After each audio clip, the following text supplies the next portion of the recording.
Financial stocks, including JP Morgan, Wells Fargo, and Bank of America, slid after Fitch warned it may be forced to downgrade a credit rating of dozens of banks.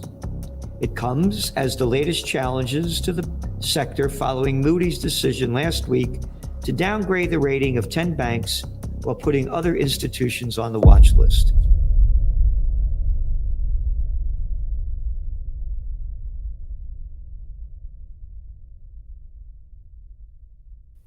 The banking bust is coming with the commercial real estate bust. We've been warning about this for how long? The office building bust. This thing is totally, the United States economy is in crash mode. What brought down the system back in 2008? The panic of 08, the domain name that I took out in 2007, yeah, that one. The banking system collapsed. The Federal Reserve dumped in $29 trillion between 2007 and 2010 to pump up the banksters. That's right. This thing's going down big, it's going down hard. Yahoo Finance. Moody's reminds investors that regional banks aren't out of woods yet. Who the f*** are you talking to? Who the f*** are you talking to? Moody's reminds investors? Hey, got some. Did you ever read the Trends Journal? No shit. When they were spewing out the horse shit after the Silicon Conman Valley Bank busted, when First Republic went goodbye, when they were all going out, we said, no, this is just the beginning. Oh, no, Celente, Jamie Dimon, the JP Morgan Chase gang, convicted of 5 felonies. They said it's passing now, everything is fine. Oh, everybody, the Fedsters, it's okay, it's fine. Today, the markets took a hit. We've been warning about this for how long? So the markets are down over 360 points today. The commercial real estate sector, you're looking at some $20 trillion in debt that has to be paid. And these are floating loans. They got to renew their debt and interest rates are way up. So they have to pay more as they have less tenants and less income coming in. You're going to see defaults and you're going to see the banking system go down. The banking industry got another reminder. What who the f*** talking to?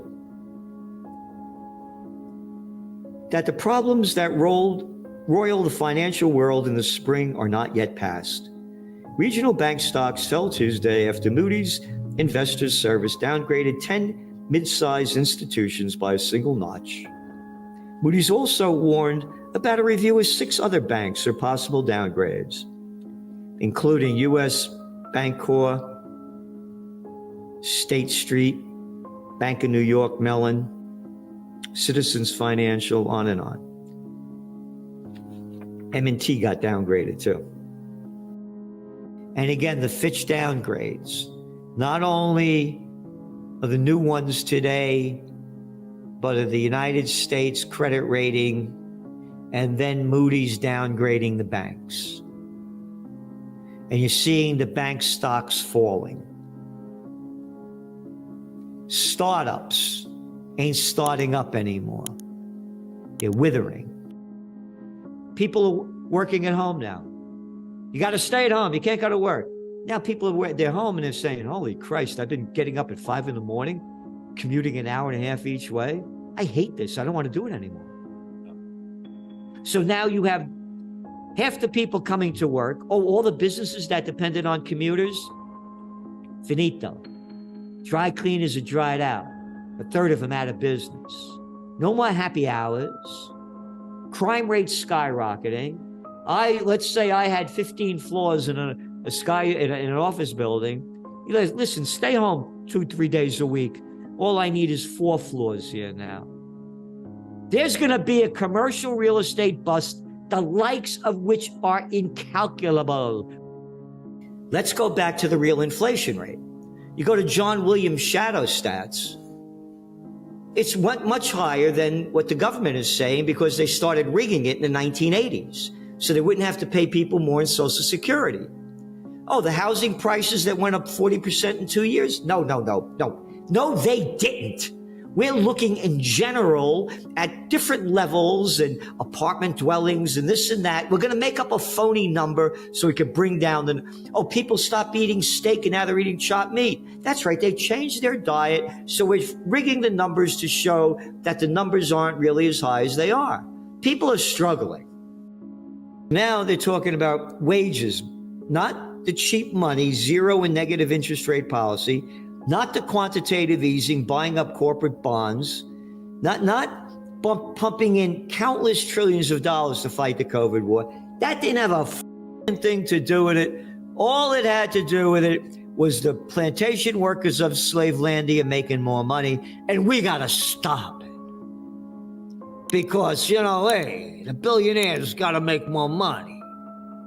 And the bigs can't keep paying their plantation workers more money. We got to bring the profits up. Oh, yeah, the plantation workers of America were over $1 trillion in credit card debt. When I was a kid, I used to think the mafia. Hey, the mafia and the Jewish gangsters. They're charging 10% interest rates when you borrow money from them. Oh, yeah? What are the banks charging now? Up to 22%? What do they normally charge? About 17, 18%? Hey, they're the banksters!